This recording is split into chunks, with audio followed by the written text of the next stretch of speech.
नमस्कार दोस्तों, मैं सुनील कुमार हमारे ऑफिशियली यूट्यूब चैनल पर आप सभी का फिर से स्वागत करता हूं। मैं पार्टनरशिप यानी साझा से संबंधित चैप्टर की 4 वीडियो अपलोड कर चुका हूं। ये मेरा 5वां वीडियो है। देखिए यहाँ से कैसे कठिन लेवल के क्वेश्चन यहाँ से बनते हैं और पूछे गए हैं। एसएससी और बैंक जैसी एग्जामों में ये क्वेश्चन बनते हैं और पूछे गए हैं। देखिए पहला क्वेश्चन है आज का। 3 साझेदार ए, बी और सी एक व्यापार प्रारंभ करते हैं। ए को प्रबंधक के रूप में और बी को सहायक प्रबंधक के रूप में कार्य करने के लिए कुल लाभ का क्रमशः 10% व 5% मिलता है। शेष लाभ को उनकी पूंजी के अनुपात में बांटा जाता है। इस व्यापार में ए व बी की पूंजी क्रमशः 7 लाख व 6 लाख रुपए है। यदि ए को कुल लाभ का 35% मिलता है तो सी की पूंजी ज्ञात करो। देखो आपको क्वेश्चन देखने में बहुत ही बड़ा लग रहा है, लेकिन क्वेश्चन आज सोल्व करने में बहुत ही आसान क्वेश्चन है। देखिए बस थोड़ी सी लैंग्वेज को समझते चलना है, कहाँ पर क्या कह रहा है उसको समझते चलना है बस। 3 साझेदार अपन ने लिख लिए हैं। 3 साझेदार, एक तो है ए, एक है बी और एक है सी। 3 साझेदार है। ए को प्रबंधक के रूप में एवं बी को सहायक प्रबंधक के रूप में कार्य करने के लिए कुल लाभ का 10% व 5% मिलता है। यानी कि कुल लाभ का 10% तो इसको एक्स्ट्रा मिलता है और इसको कितना मिलता है, बी को 5% एक्स्ट्रा मिलता है।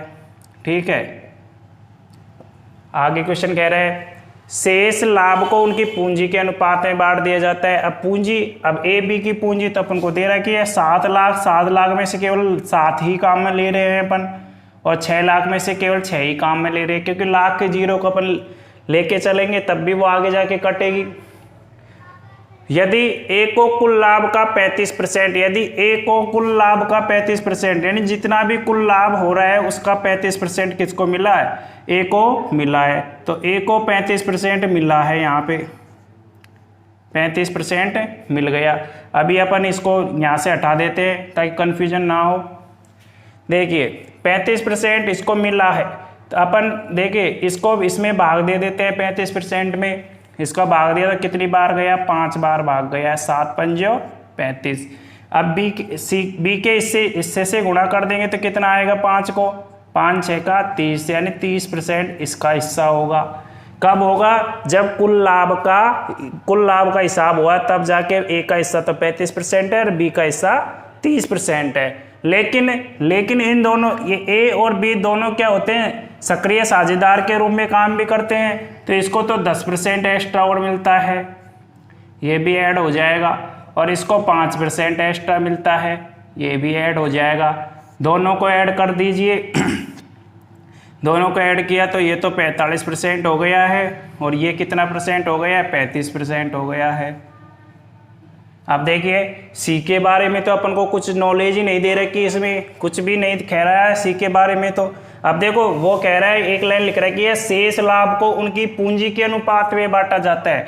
अब देखो 45% इसको मिल गया, 35% इसको मिल गया, यानी कि 100 में से 45 इसको मिल गया। 100 में से अपन 45% और 35% को जोड़कर घटा देंगे तो कितना परसेंट जो बचा है, जो सी के लिए ही वो पूंजी का लाभ का काम करेगा, यानी लाभ परसेंट का काम करेगा। तो लाभ परसेंट के रूप में वो काम करेगा, तो सी के लिए काम करेगा वो। तो देखो कितना बचा, 45 और 35 कितने हो गए, 45 और 35 कितने हो गए, 80 हो गए। 100 में से 80 गए हैं तो कितना बचा है, 20% बचा है। आप देखिए क्वेश्चन को, यहाँ तक तो अपना क्वेश्चन आधा ही सोल्व हुआ है। अब क्वेश्चन में पूछा क्या है, यदि ए को कुल लाभ का 35% मिलता है तो सी की पूंजी ज्ञात करनी है।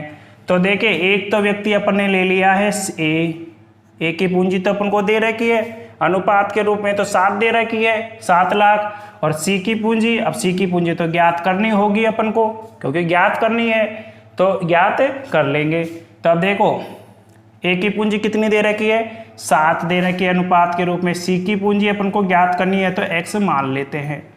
देखिए अब इनका लाभ का अनुपात अपन को देखिए, ए के और सी के लाभ का अनुपात देखिए। ए का लाभ का अनुपात कितना है, ए के लाभ का अनुपात देखिए कितना है, यहाँ पे ए का लाभ का अनुपात देखे, ये देखो अपन को ये 45% तो ये टोटल लाभ है, लेकिन अपन को देखो ये यहाँ तक का ही हिसाब होगा इन तीनों में, क्योंकि ये तो एक्स्ट्रा काम कर रहे थे, सी एक्स्ट्रा काम थोड़ी ना कर रहा था, तो काम का हिसाब तो यहाँ तक का ही होगा इनका, 35% और 30% तक का। तो 35% को ही काम में लेंगे, न कि 45% को काम लेंगे, ये बात याद रखने की थी। तो 35% को अपन ने यहाँ पे काम में ले लिया लाभ के रूप में, और यहाँ पे लाभ के रूप में कितना है, 20% है सी का हिस्सा। तो देखिए सोल्व कर लेते हैं, परसेंटेज से परसेंटेज काट दिया है पहले से ही। तो देखो 7 पंजे 35, 5 चौके 20, तो x की वैल्यू कितनी आ गई, बज्र गुणा करने पर 4 आ गए। अब ये 4 नहीं है, क्योंकि अपने लाख के 3 जीरो तो 18 की है पहले से, तो इसका मतलब ये 4 लाख रुपए है, 4 लाख रुपए, यही अपना क्या है, आंसर है। एक बार फिर देख लीजिए क्वेश्चन को। क्वेश्चन कह रहा है 3 साझेदार है ए बी सी, ए को प्रबंधक के रूप में 35%, ए को प्रबंधक के रूप में 10%, बी को प्रबंधक के रूप में 5% एक्स्ट्रा मिलता है, क्योंकि कुल लाभ का मिलता है 10% और 5% एक्स्ट्रा। शेष लाभ को उनकी पूंजी के अनुपात में बांट दिया जाता है, जिसमें से ए की और बी की पूंजी तो अपन को दे रखी है अनुपात के रूप में 7 लाख और 6 लाख रुपए, लेकिन सी की पूंजी नहीं दे रखी है, लेकिन सी की पूंजी का परसेंटेज लाभ अपन बता सकते हैं। तो 10% इसमें और ऐड कर दिया, 5% इसमें ऐड कर दिया। तो पहले तो 7 का भाग 35 में दिया तो 5 आया, 5 को इससे गुणा किया तो 30% आया। फिर 10% और 5% दोनों को एक्स्ट्रा और मिल रहा है, इसको भी ऐड किया, तो दोनों का ऐड किया 45% और 35% आया। सी के हिस्से के लिए अपन 100 में से घटा देंगे, 100 में से घटाया तो कितना परसेंट हिस्सा आया, सी का 20% हिस्सा आया। अपन से पूछा क्या है, पूछा है सी की पूंजी ज्ञात करो, तो सी की पूंजी ज्ञात करने के लिए ए और सी को अनुपात के रूप में काम में ले लिया, क्योंकि ए की पूंजी का अनुपात तो दे रखा था और सी की का ज्ञात करना है। तो इस तरह से 7/x लिखा, इसका लाभ परसेंट दे रखा है जो 35% है, सी का लाभ परसेंट कितना आया है, 20%। तो आंसर कितना आया है, 4 लाख रुपए। और देखिए नेक्स्ट क्वेश्चन,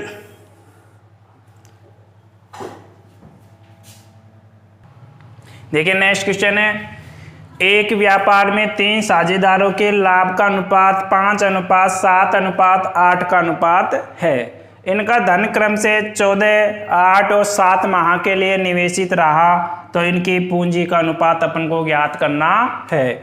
तो पूंजी का अनुपात है, तो पूंजी का अनुपात लाभ और समय के अनुपात में ही ज्ञात किया जा सकता है पूंजी का अनुपात। तो अब देखिए 3 व्यक्ति दे रखे हैं, 3 व्यक्ति को अपन मान लेते हैं, 3 व्यक्ति कोई से भी मान लेते हैं, फर्स्ट सेकंड थर्ड मान लेते हैं, फर्स्ट सेकंड और थर्ड, क्योंकि अनुपात ही तो ज्ञात करना है, ठीक है। तो इनका लाभ का अनुपात तो अपन को दे रखा है, लाभ का अनुपात, लाभ का अनुपात कितना दे रखा है, 5:7:8 का अनुपात दे रखा है। आगे क्या कह रहा है, इनका धन क्रम से 14 माह, ये तो 14 माह के लिए लगाता है,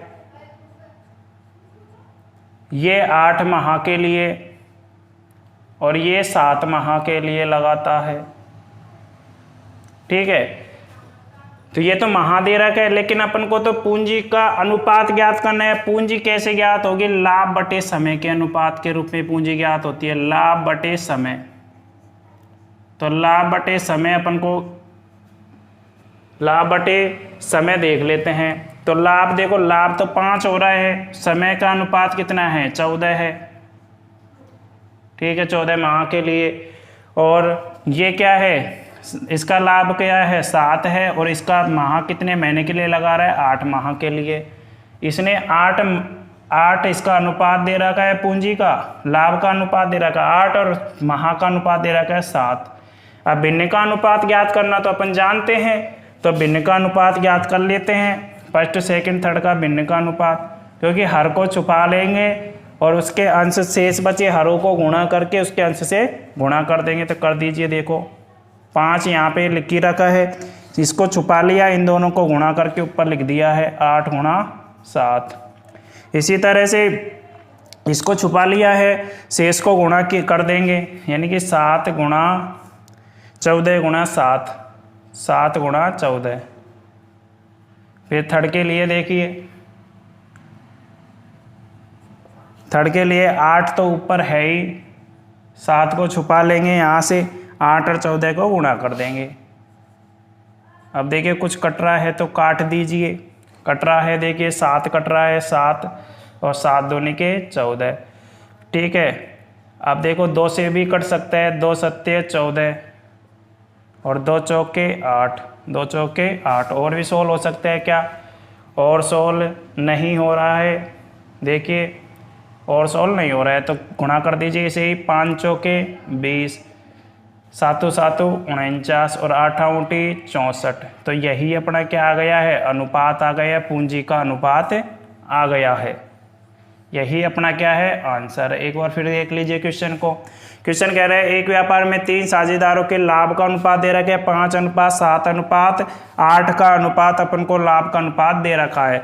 तो इनका धन क्रम से है 14 माह, 8 माह और 7 माह के लिए निवेशित रहा है, तो इनकी पूंजी का अनुपात पूछा है। तो अब देखिए लाभ और समय का अनुपात होता है जो पूंजी के अनुपात, पूंजी को ही दर्शाता है, पूंजी को, तो ये पूंजी को ही दर्शाता है। तो लाभ कितना है? 5 का कितने महीने के लिए लगा रहा है? फर्स्ट 14 माह के लिए। सेकंड है 7 का लाभ हो रहा है 8 माह के हिसाब से, इसको 8 का लाभ हो रहा है 7 माह के हिसाब से।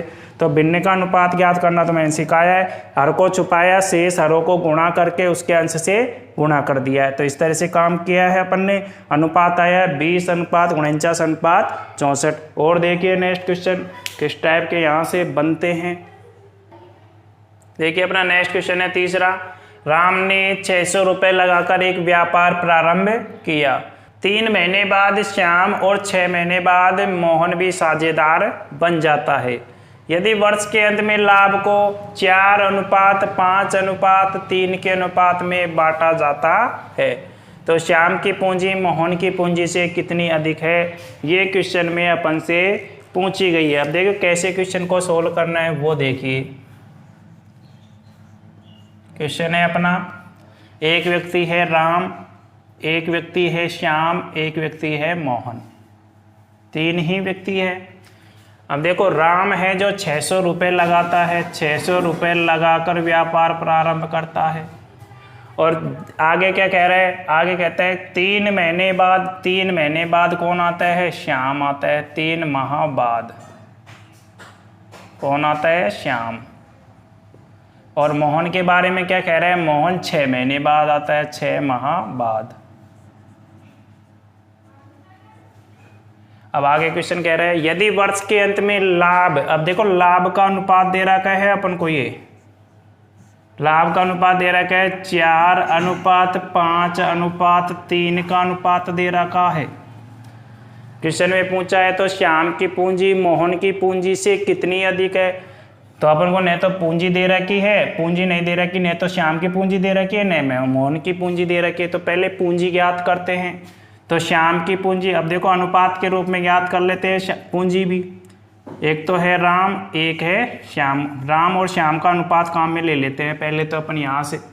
तो राम का लाभ कितना दे रखा है और श्याम का लाभ कितना दे रखा है वो देख लीजिए। राम ने कितनी पूंजी लगाई? कितनी पूंजी लगाई? 600 रुपये लगाया। कितने महीने के लिए लगाया? कितने महीने के लिए लगाया ये अपन से नहीं दे रखा है, तो अपन इसको 12 महीने ही मान लेते हैं। मान लिया 12 महीने। अब श्याम के बारे में, श्याम है जो 3 महीने बाद आता है व्यापार में। कितने महीने बाद आता है? 3 महीने बाद व्यापार में आता है। लेकिन ये इसकी पूंजी कितनी है ये अपन को नहीं दे रखी, तो पूंजी क्या मान ली है? x मान ली है। 3 महीने बाद व्यापार में आता है तो कितने महीने तक व्यापार में रहा होगा? 12 महीने में से 9 माह तक व्यापार में रहा होगा। अब इनके लाभ का अनुपात दे रखा है, राम और श्याम के लाभ का अनुपात तो 4:5 है, तो 4:5 लिख दिया है। अब देखो सोल्व कर लेते हैं इसे ही। 4 तिये 12 है, 3 तिये 9 है और 3 दूनी के 6 है। इसको इससे गुणा कर देते हैं। 5 दूनी के 10, यानी x की वैल्यू कितनी आ गई है यहाँ से? एक्स की वैल्यू कितनी आ गई है 10,000 आ गई है। ठीक है, ये किसके लिए आई है, श्याम के लिए आई है, यानी श्याम की पूंजी आ चुकी है। तो अपन अभी मोहन की पूंजी भी याद कर लेते हैं यहाँ से। तो मोहन के लिए भी अपन राम और मोहन का ही अनुपात ले लेते हैं, क्योंकि मोहन का तो ज्ञात करना है ही। तो राम की देखो, राम की तो वही, राम की पूंजी तो कितनी है, वही 600 रुपये। श्याम मोहन की पूंजी अपन को पता नहीं है, तो एक्स मान लेते हैं। ये कितने महीने रह रहे हैं राम, 12 महीने के लिए। और मोहन कितने महीने बाद आ रहे हैं, 6 माह बाद आ रहे हैं, यानी कि 6 महीने तक ही व्यापार में रह रहा है वो। तो कितने महीने तक व्यापार में रहा, 6 महीने तक। अब इनके लाभ का अनुपात देखिए, इसका लाभ तो 4 है, मोहन का लाभ 3 है, तो वर्ष के अंत का लाभ है 4:3। अब इसमें से x की वैल्यू ज्ञात कर लेते हैं, यानी मोहन की पूंजी ज्ञात कर लेते हैं। देखो काटिए, 16 कीजिए, 6 एकम 6 यानी 100 हो गया है ये। 4 तिये 12, देखिए 3 तिये 9, 9 को 100 से गुणा करेंगे तो 900 आ जाएगी। x की वैल्यू क्या आ जाएगी यहाँ से 900। लेकिन क्वेश्चन में पूछा क्या है अपन से, क्वेश्चन में तो पूछा है श्याम की पूंजी मोहन की पूंजी से कितनी अधिक है। अब कम ज़्यादा क्या होता है, अंतर ही होता है। तो इसका मतलब 1000 और 900 का क्या ले लेते हैं, अंतर ले लेते हैं। 1000 और 900 का अंतर लिया तो कितना आया है, 100 का अंतर आया है, 100 रुपये का। तो यही अपना क्या है, आंसर है, यही अपना आंसर है। एक बार फिर देख लीजिए क्वेश्चन को। क्वेश्चन है, राम ने 600 रुपये लगाकर एक व्यापार प्रारंभ किया। 3 माह बाद श्याम और 6 माह बाद मोहन भी इस व्यापार में क्या हो जाते हैं, शामिल हो जाते हैं। यदि वर्ष के अंत में उनको लाभ का अनुपात दे रखा है 4:5:3 का अनुपात दे रखा है, तो अपन को श्याम की पूंजी मोहन की पूंजी से कितनी अधिक है, ये क्वेश्चन में पूछा है। तो पहले तो अपन ने पूंजी ज्ञात करी है, फिर बाद में उनका अंतर लिया है। पहले श्याम की पूंजी यानी राम और श्याम के अनुपात में लिख लिया, क्योंकि एक तो ज्ञात राशि दे रखी है, एक अज्ञात दे रखी है। तो अज्ञात तो श्याम के लिए तो अज्ञात राशि होगी वो, और इसी प्रकार मोहन के लिए भी वो अज्ञात राशि होगी, यानी वो पूंजी होगी। तो इस तरह से अपन ने पूंजी ज्ञात की है। तो पूंजी की निकल के कितनी आई है, श्याम के लिए तो 1000 आई है और मोहन के लिए कितनी आई है, 900 रुपये। तो दोनों का अंतर पूछा था, तो अंतर लिया तो 100 आया है। और देखिए नेक्स्ट क्वेश्चन, क्वेश्चन है अपना चौथा, इसको भी सोल्व कर लेते हैं।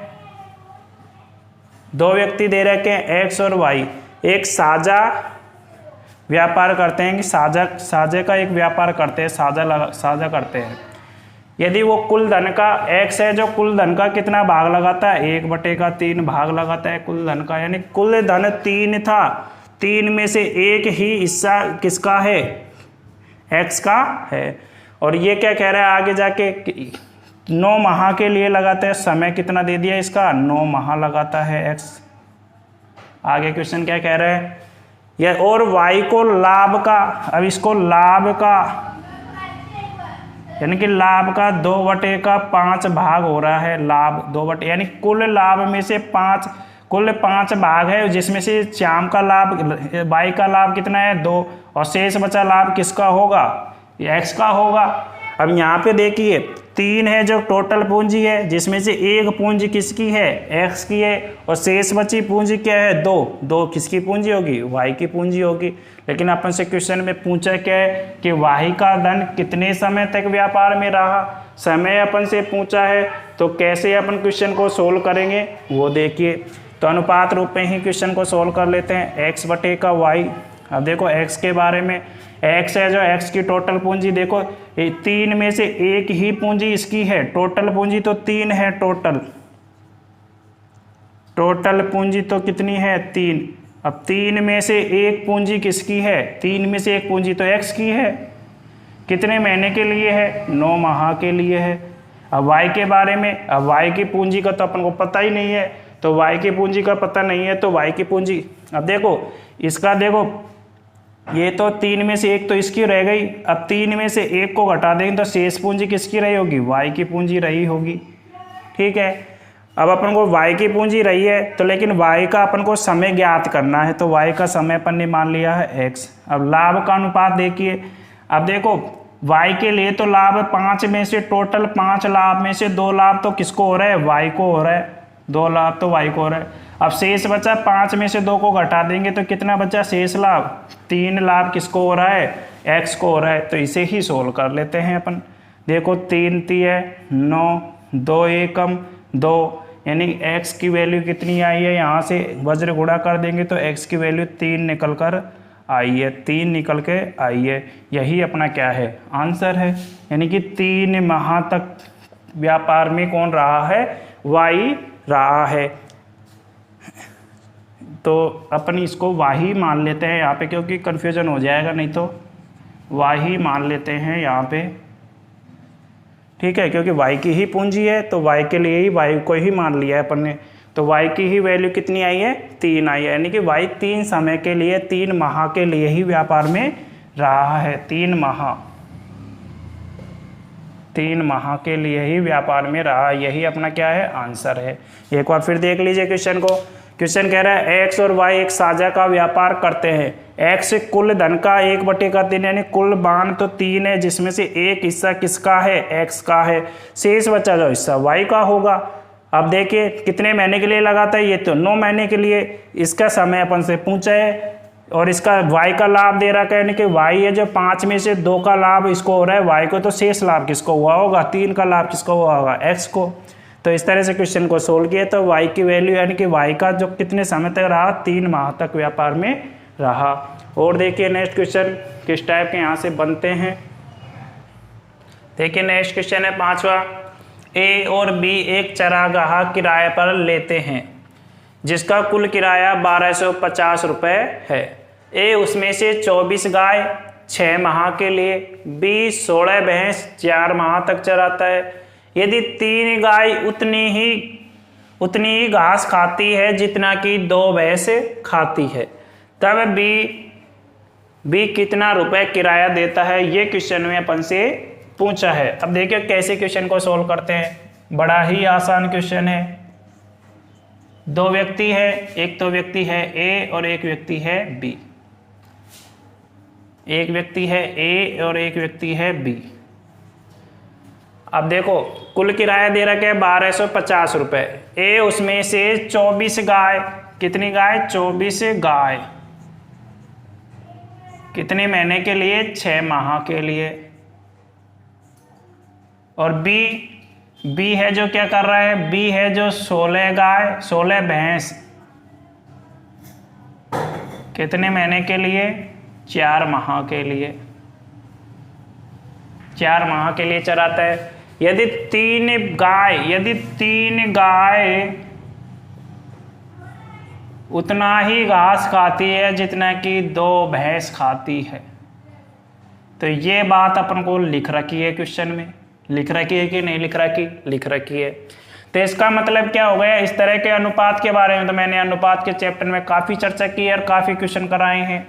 तो जो मान आमने, तो इस तरह से कोई क्वेश्चन दिखाई दे तो मान आमने सामने होता है, यानी गाय का मान तो 2 है और भैंस का मान कितना है, 3 है। अब यहाँ पे मैंने गाय शब्द लिख रखा है, तो गाय की जगह तो मैं क्या लिखूंगा, 2 लिखूंगा, तो 2 लिख दीजिए। गाय की जगह 2 लिख दिया है और ये 6 माह है तो 6 माह को गुणा कर दिया है। इसी तरह से मैं भैंस के स्थान पर क्या रखूंगा, भैंस का मान कितना है, 3 है, तो भैंस का मान तो मैंने 3 रख दिया है यहाँ से। कितने महीने के लिए, 4 माह के लिए। अब इसे ही सोल्व कर लेते हैं, पहले इसी का अनुपात ज्ञात कर लेते हैं। अनुपात ज्ञात कर लेते हैं।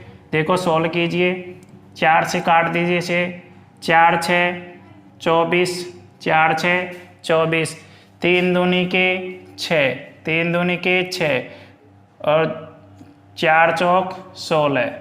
तो इसका अनुपात कितना आ गया है, इसका अनुपात आ गया है 6:4 आया है। अभी और सोल्व हो सकता है, यानी कि 2 दूनी के 4 और 2 तिये के 6, यानी 3:2 का अनुपात अपने पास आया है। तो ये अनुपात आया है ए और बी का अनुपात 3:2 का अनुपात। अनुपातों का योग कर लेते हैं क्योंकि कुल किराया दे रखा है, तो अनुपातों का योग कितना आया, 5 आया है। 1250 रुपये के बराबर है ये मान, तो 1250 में 5 का भाग दे दीजिए, 5 दूनी के 10 आया है, बच गए 2, 50 25 यानी 250 रुपये आ गया है जो भागफल प्राप्त हुआ है।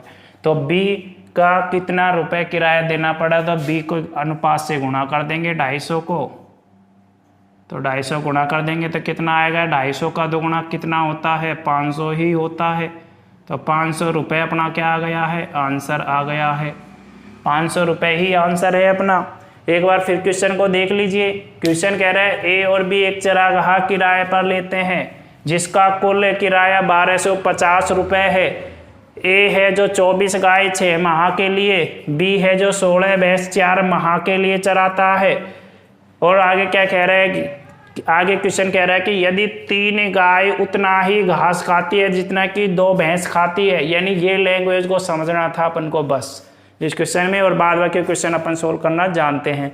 तो गाय के स्थान पे अपन को गाय का मान कितना है 2, भैंस का मान कितना है, तो भैंस के जगह 3 रख दिया है। तो अनुपात ज्ञात किया तो 3:2 का अनुपात आया है। अनुपात का योग किया, टोटल राशि दे रखी थी इसलिए, तो भाग दिया 250 आया, 250 को बी के अनुपात से गुणा किया तो बी का अनुपात, बी की राशि आई 500 रुपये। यही अपना क्या है, आंसर है। और देखिए नेक्स्ट क्वेश्चन, छठा क्वेश्चन है।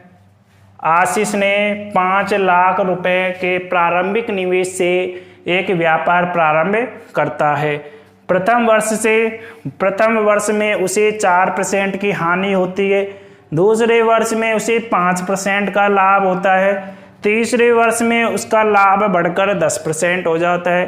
तो 3 वर्ष की अवधि में उसका शुद्ध लाभ बताना है कि शुद्ध लाभ क्या है।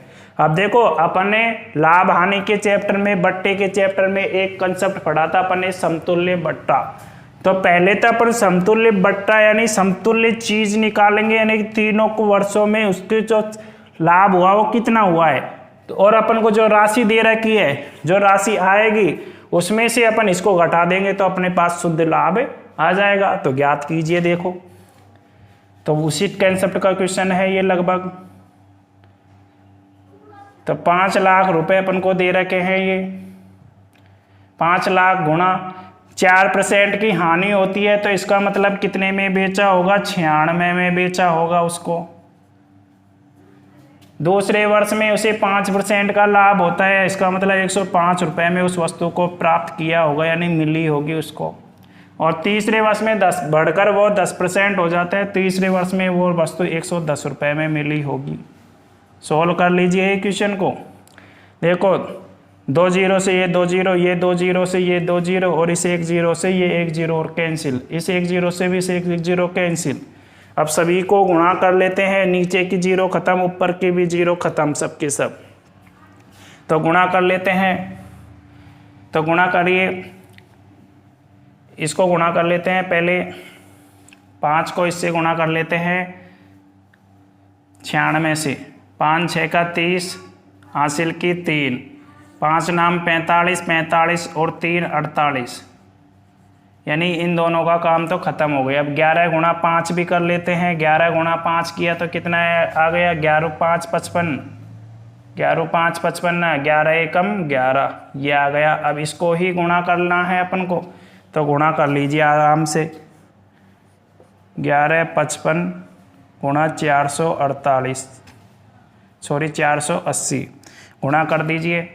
तो गुणा करते हैं तो कितना आता है, देखिए 8 पंजो 40, हासिल की 4, 8 पंजो 40 और 4 44, हासिल की 4, 8 एकम 8 और 8 और 4 12, हासिल की 1, 8 एकम 8 और 1 9। आगे देखिए 5 चौक 20, 5 चौक 20, हासिल की 2, 5 चौक 20 और 2 22, हासिल की 2, 4 एकम 4, 4 एकम 4, 4 और 2 8, सॉरी 4 और 2 6, 4 और 2 6, 4 एकम 4।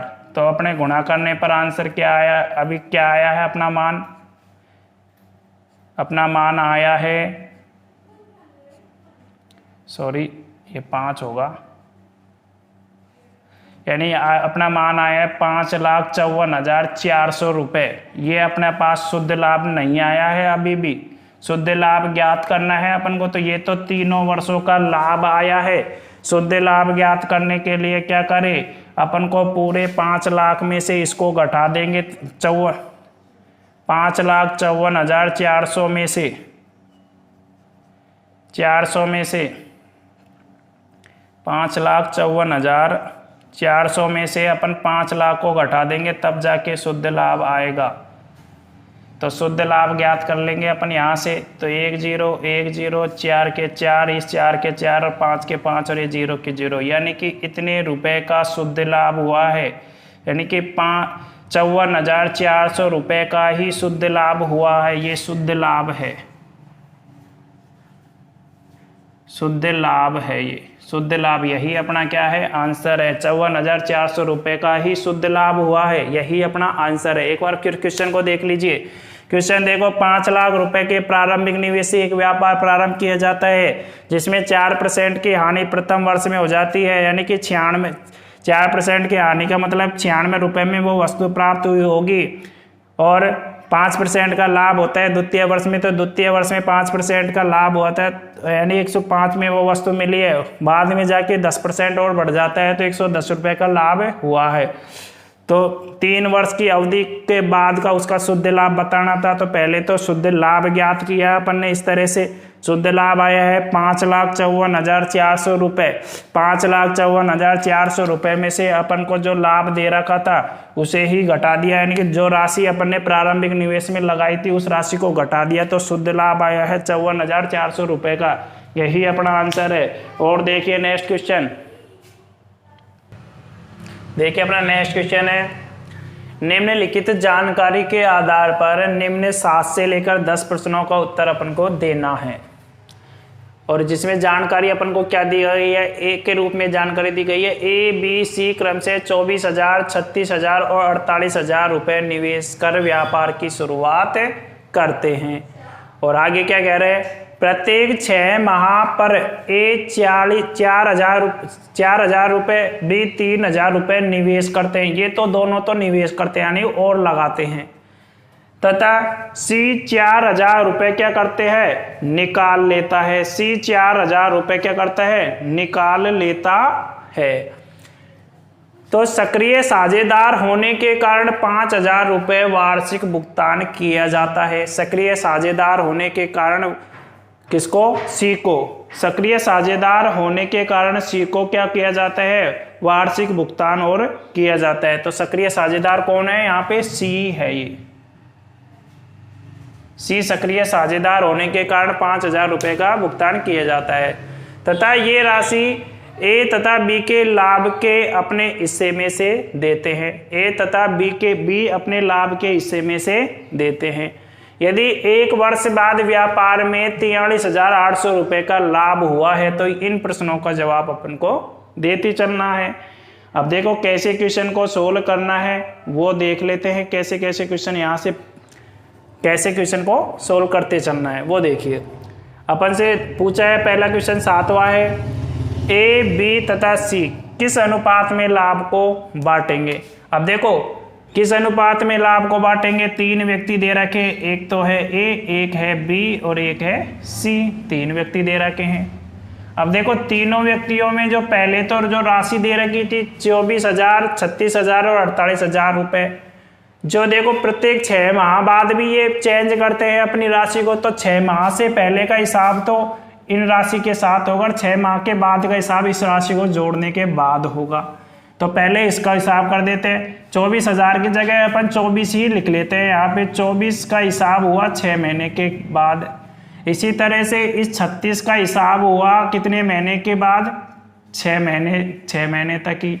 इसी तरह 48 का हिसाब हुआ कितने महीने के लिए, 6 महीने के लिए। लेकिन आगे क्वेश्चन में कह रहा है कि प्रत्येक 6 माह बाद ए है जो 4,000 और लगा देता है, यानी 24 में 4 और ऐड कर देंगे तो कितना हो जाएगा 28,000। जो ये राशि भी कितने महीने के लिए रहेगी, 6 महीने के लिए रहेगी। आगे क्या कह रहा है, आगे भी इसी तरह से कह रहे हैं कि बी भी 3,000 रुपये निवेश करता है, यानी 36 में 3 जोड़ देंगे तो क्या हो जाएगा 39,000 रुपये हो जाएंगे। ये तो कितने महीने के लिए लगाएगा, ये भी 6 महीने के लिए। लेकिन आगे क्वेश्चन में कह रहा है सी के बारे में, तो कह रहा है कि ये 4,000 रुपये तो निकाल लेता है, उल्टा निकालता है, तो इसका मतलब ये 44 रह गई होगी ये राशि कितने महीने के लिए, 6 महीने के लिए। ठीक है, अब इसी का ही अनुपात ज्ञात कर लेते हैं अपन। देखो सब में से क्या 6 कॉमन आ सकते हैं क्या? 6 कॉमन आएगा तो 6 सब में से हट जाएगा, 6 सब में से हट जाएगा तो अभी सबको जोड़ देते हैं। देखो 8 और 4 12, 8 और 4 12 हासिल की 1 2 2 4 और 1 5, यानी 52 अनुपात 36 और 39 को जोड़ेंगे तो कितना आएगा? 36 और 39 को जोड़ेंगे तो 75 ही आएगा। 75 आया। 52 अनुपात 75 अनुपात 8 और 4 12, 8 और 4 12 हासिल की 1 4 4 8 और 1 9, यानी कि 52 अनुपात 72 अनुपात 92 का अनुपात उनकी राशियों के मध्य अनुपात आया है। अब देखो नेक्स्ट क्वेश्चन पढ़ते हैं। ये तो है अपना 7वें क्वेश्चन का जवाब। अब है सी को कितनी राशि मिली। अब सी को कितनी राशि मिली ये अपन से क्वेश्चन में पूछा है। देखो सी को देखो 5000 रुपये सक्रिय साझेदार के रूप में एक्स्ट्रा और मिल रहा है, ये भी एक्स्ट्रा मिल रहा है, तो इसको एक्स्ट्रा को भी जोड़ेंगे। एक्स्ट्रा जोड़ने से पहले अपन अनुपातों का ही क्या कर लेते हैं? योग कर लेते हैं। तो अनुपातों का योग करके किया तो अनुपातों का योग देखिए कितना आता है। 5 और 2 7, 7 और 2 9, 7 और 2 9, 9 और 7 16, 16 और 5 21, यानी कि 219 रुपये। 219 का क्या आया है? योग आया है अनुपात का। अब 219 अनुपात का योग आया है जो किस लाभ के बराबर है?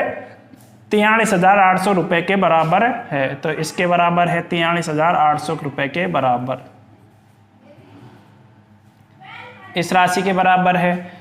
अब देखो अपन को ज्ञात तो सी का करना है, तो सी का अनुपात कितना है? 92। तो पहले इसमें भाग दे देते हैं। तो भाग देने पर देखो 219 है, 219 गुना 2 करेंगे तो 438 आ जाएगा। तो 2 बार भाग गया है इसमें 200 बार, क्योंकि पीछे की जीरो तो ऐसे कैसे रख दी है।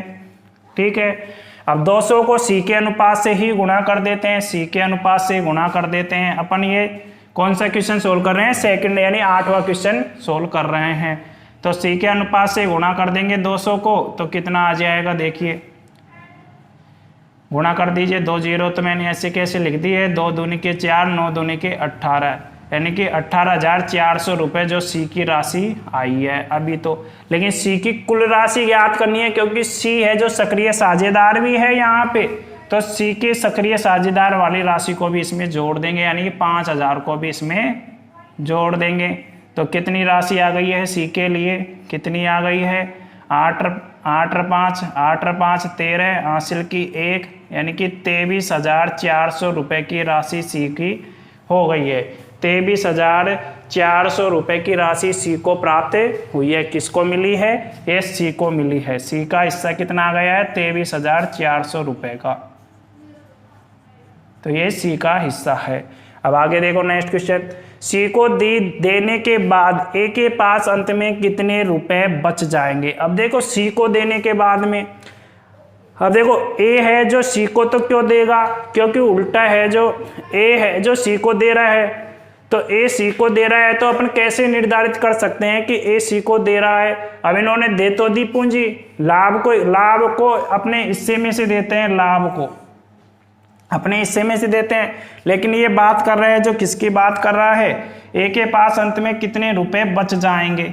अब कितने रुपए बचेंगे अपन कैसे निर्धारित कर सकते हैं बताइए? तो अपन इसका निर्धारण कर ही नहीं सकते। क्यों नहीं कर सकते? क्योंकि यहाँ तो ए और बी खुद ही पैसे दे रहे हैं। किसको? सी को। सी को दे रहे हैं, तो सी को देने के बाद में ए के पास कितना बचेगा ये अपन पता नहीं कर सकते। तो इसका पता नहीं लगाया जा सकता, यानी कि इसका जवाब नहीं निकाला जा सकता, इसका पता नहीं किया जा, इसको निर्धारित नहीं किया जा सकता, इसको निर्धारित नहीं किया जा सकता, निर्धारित नहीं कर सकते। ये इसका जवाब आया है इस क्वेश्चन का। ऑप्शन में अपन को जो भी ऑप्शन देगा वो भी अपन गुणा भाग करने लग जाएंगे। क्यों नहीं देगा? क्योंकि सी को तो ये उल्टे ए दे रहा है, देने के बाद में उसके पास क्या बचेगा इसका निर्धारण अपन अनुपात के इससे नहीं निर्धारित कर सकते। ठीक है, अब नेक्स्ट क्वेश्चन है, लाभ की कुल राशि व्यापार में निवेशित कुल राशि का लगभग कितना प्रतिशत है, ये क्वेश्चन में पूछा है। अब देखो लाभ की कुल राशि के बारे में बात कर रहा है। व्यापार में निवेशित कुल राशि का, व्यापार में कुल कितनी राशि निवेशित की गई है, व्यापार में देखो 24 यहाँ से हो रही है, 24 के बाद में 6 महीने बाद में 4 और बढ़ा दी जाती है। इसी प्रकार 48 यहाँ पे है और 6 महीने बाद में 3 ये बी और बढ़ा रहा है 3000। इसी प्रकार ये तो उल्टा 4000 निकाल रहा है सी। तो इस तरह से अपन को पहले इनका अनुपात देखते हैं, इसका अनुपात ज्ञात करते हैं पहले तो देखो 4000 2400 की तो राशि ये रही, 24,000 की राशि ये रही। 6 महीने बाद में जोड़ता है कितनी, 4000 रुपये, तो 4000 इसमें जोड़ लेंगे। ठीक है, 4000 की जगह में 4 ही जोड़ा है। अब आगे बी के बारे में क्या कह रहा है, बी कितना देता है, बी 36 देता है, 36,000 रुपये, लेकिन जोड़ता कितना है, 3 और जोड़ देता है। आगे देखो ये 48,000 रुपये देता है और कितना जोड़ देता है, कितना घटा देता है, 4000 रुपये घटा देता है। तो देखिए अब इसे का ही अनुपात ज्ञात करते हैं। पहले तो अनुपात ज्ञात होता है, देखो 28 अनुपात 39 अनुपात 52। तब इनका योग करते हैं तो योग कितना आता है, योग कीजिए, सॉरी ये 52 नहीं होगा, ये 44 होगा, क्योंकि 18 है ये तो पूंजी। देखो 9 और 4 13, 13 और 8 13 और 8 21, हासिल की 2, 13 और 8 21, हासिल की 2, 2 और 4 6, 6 और 3 9, 9 10 और 1 11, यानी कि ये राशि अपने पास आई है। ठीक है, अब ये राशि आई है, लेकिन अपन ने देखो पहले से 018 की है, 018 की है, तो इसका मतलब ये राशि 3 0 और लग जाएंगे, 3 0 और लग जाएंगे। तो 3 0 और लगा दिया है इस राशि में, क्योंकि 3 0 अपन ने पहले से यहाँ से 18 की थी, ये 24,000 थी, ये 36,000 थी, ये 48,000 थी। ठीक है, इसलिए 3 0 और एक्स्ट्रा अपन ने लगा दी। तो ये राशि अपने पास किसकी आई है, लाभ की कुल राशि का निवेशित कुल राशि। अब निवेशित कुल राशि कितनी है अपने पास, निवेशित कुल राशि व्यापार में देखो 43,800 रुपये का ये लाभ है और निवेशित राशि अपने पास ये आई है। तो इसके साथ इसका क्या देखना है, परसेंटेज वैल्यू बतानी है, यानी लाभ का परसेंट के साथ लाभ की राशि 43,800 रुपये के साथ अपन को इसका परसेंटेज वैल्यू बताना है। इसका परसेंटेज वैल्यू के लिए 100% से गुणा कर देते हैं। 100% से गुणा किया तो 3 0 से देखो 2 0 से ये 2 0, 1 0 से 1 0, 111 को 4,300 इससे काटेंगे तो देखो कितना आता है। तो कितना आता है वो देखिए, कितनी बार कटता है ये, 4,380 बचा है अपने पास। तो देखो इसको काटते हैं अपन,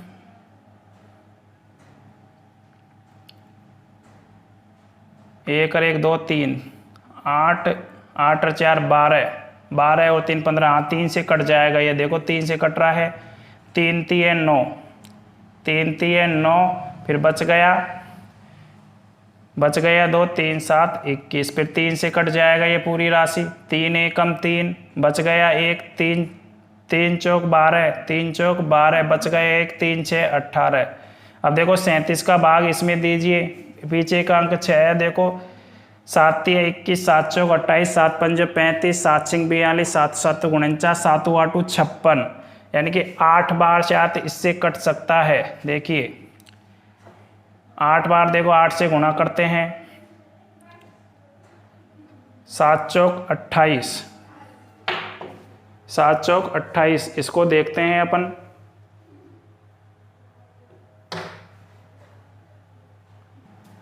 देखिए अब इसका भाग इसमें देते हैं, तो इसका भाग जो इसमें देते हैं तो देखो कितना आता है, 37 का भाग 1460 में देंगे तो ये लगभग में मान आएगा 40% के बराबर, जो 39.45 के बराबर लगभग में मान आएगा, लगभग मान। तो ये परसेंटेज के रूप में ये मान आएगा, जो लगभग मान आएगा ये। तो लगभग मान है जो ये 40% के बराबर है कि नहीं। तो ऑप्शन के अकॉर्डिंग अपन को इस क्वेश्चन का जवाब दे देना है। ऑप्शन में यदि 39.45% है तो इसका मान दे देंगे, यदि लगभग 40% इसका मान दे रखा है तो लगभग में 40% इसका मान दे देंगे। तो अब देखिए एक बार फिर देख लीजिए कि इस क्वेश्चन को ही देखो, एक अपन को जो जानकारी दे रखी है उसके अनुसार ही क्वेश्चन का जवाब देना था। ABC का किस अनुपात में लाभ बटेगा, तो ABC में देखो 24,000 रुपये एक लगा रहा है, फिर उसके बाद में A है जो 4,000 रुपये एक्स्ट्रा और लगा देता है 6 माह बाद। इसी प्रकार B भी जो 36,000 रुपये तो प्रारंभ में लगाता है और 3,000 रुपये एक्स्ट्रा और लगा देता है 6 माह बाद। इसी प्रकार C है जो 48,000 रुपये तो प्रारंभ में लगाता है, लेकिन ये 4,000 रुपये और निकाल लेता है। तो इनका अनुपात ज्ञात किया, तो अनुपात इस तरह से ज्ञात, ये तो अनुपात आया है पहले क्वेश्चन का जवाब। और अपन से पूछा है कि C का हिस्सा कितना है, तो C का हिस्सा ज्ञात करने के लिए अनुपातों का योग किया, टोटल राशि दे रखी है तो टोटल राशि में भाग दिया तो 200 आया, 200 से C के अनुपात से गुणा किया तो C का अनुपात से गुणा करने पर राशि आई है 18,400 रुपये। लेकिन C है जो सक्रिय साझेदार भी था, तो सक्रिय साझेदार वाली राशि भी इसमें जुड़ जाएगी, तो कुल राशि कितनी हो गई 23,400 रुपये की। अब अपन से पूछा था कि C को देने के बाद A के पास अंत में कितना रुपए बचा। अब देखो इसका निर्धारण अपन नहीं कर सकते। क्यों नहीं कर सकते, क्योंकि अपन ने C को तो उल्टे पैसे दिए हैं, तो अपने पास कितना बचा इसका निर्धारण इस अनुपात के रूप में अपन नहीं कर सकते। क्योंकि अपने पास एक भी राशि दे देता ना, या तो B की राशि दे देता या A की राशि दे देता, तो अपन ये निर्धारण कर सकते थे। A की भी राशि नहीं दी गई है और यहाँ से ज्ञात भी नहीं हो सकती। तो 10वां क्वेश्चन है अपना, लाभ की कुल राशि व्यापार में निवेशित कुल राशि का लगभग कितना प्रतिशत है। लगभग में मान ही आपसे पूछा था, तो लगभग में 40% के बराबर ये मान आया है। तो इस तरह से आज की अपनी ये वीडियो है। यदि यह वीडियो आपको कैसा लगा हमें कमेंट करके जरूर बताइए। वीडियो अच्छा लगा तो वीडियो को लाइक कीजिए, शेयर कीजिए, चैनल को सब्सक्राइब कीजिए। जय हिंद, जय भारत।